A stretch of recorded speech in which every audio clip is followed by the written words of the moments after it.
बिस्मिल्लाहिर्रहमानिर्रहीम। आज हम बहस करेंगे या हम फ़वाइद सोचेंगे औरत के पर्दे के बारे में। तो इस टॉपिक के बारे में ज़्यादा मुझे इतना नॉलेज तो नहीं, लेकिन जो कुछ चंद दलाइल या हकीकतें हैं वो हम आज उससे पर्दाफाश करेंगे। तो मैं इस टॉपिक को क्लियर करने के लिए कंपेयर करूँगा औरत के पर्दे को फ्रूट के छिलकों के साथ, द पील्स ऑफ फ्रूट्स के साथ। देखें, कुदरत ने हमें फ्रूट्स जितना भी दिया है वो एक बहुत बेहतरीन कवरिंग में दिया है। क्यों दिया है, इस चीज़ को बहस करने की हमारी ज़रूरत ही नहीं है कि हम जानते हैं, ताकि उसको महफूज रखा जाए।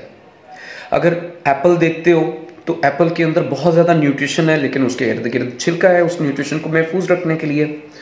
तो इसी तरीके से बहुत सारे फ्रूट्स हैं, उनके इर्द गिर्द जो है मुख्तलिफ किस्म के छिलके हैं उनको महफूज करने के लिए।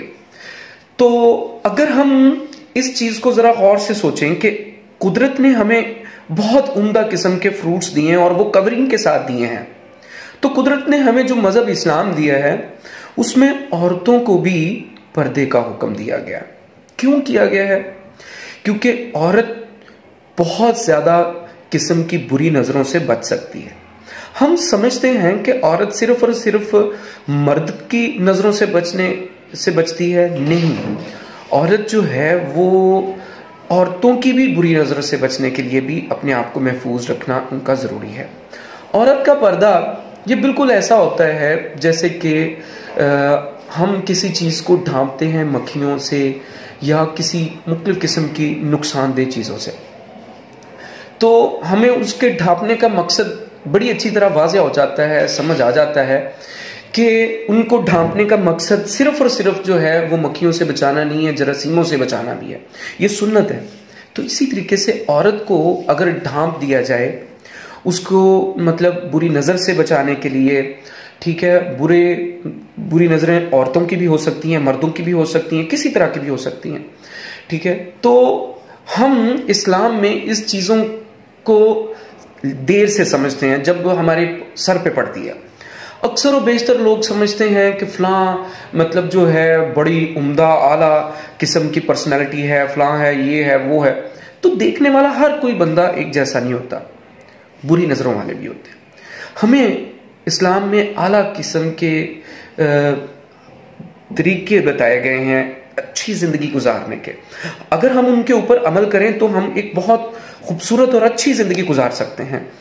तो ये पर्दे के हुक्म इस्लाम में एक जगह पे नहीं, बहुत सारी जगहों पे वाज़ेह है। तो अल्लाह ताला ने ये फरमाया है कि जो इज़्ज़तदार औरतें और अच्छे घरों की औरतें हैं वो लाजमी पर्दे में रहती हैं, वो अपने आप को महफूज रखती हैं बुरी नज़रों से, और अब वो पाक साफ रहती हैं अपने मर्दों के लिए, और मतलब वो महफूज रहती हैं बुरी नज़रों से। तो जितनी भी कीमती चीज़ें होती हैं और इज़्ज़तदार चीज़ें होती हैं, हमें इस्लाम में उनको ढांपने का बड़ा रुझान है। जैसे आप अच्छी तरह जानते हैं, हमारे घरों में कुरान पाक पड़ा होता है तो हम उनको गलाफ में बंद करके रखते हैं। गलाफ काबा क्यों काबे के इर्द गिर्द दिया जाता है? क्योंकि वो मुकद्दस चीज़ है। इसलिए हम अपनी औरतों को मुकद्दस समझते हैं तो ढांपते हैं और उनको पर्दे का हुक्म देते हैं। जो अपने आप को मॉडर्न समझते हैं और वो पर्दे से दूर जाने की कोशिश करते हैं, मैं उनको मॉडर्न नहीं कहता, मैं समझता हूं वो इस्लाम से दूर जा रहे हैं। इस्लाम में भी उन्होंने बहुत सारी मॉडिफिकेशन करने की कोशिश की है, मुख्तलिफ तरीकों से पर्दे की मॉडिफिकेशन की है। ये पिक्चर में आप देख रहे हो, पर्दे की मुख्तलिफ अक़साम बनाई हुई हैं। हालांकि इस्लाम में इनमें से जो बुर्का आपको नजर आ रहा है, ये सबसे बेहतरीन पर्दा होता है।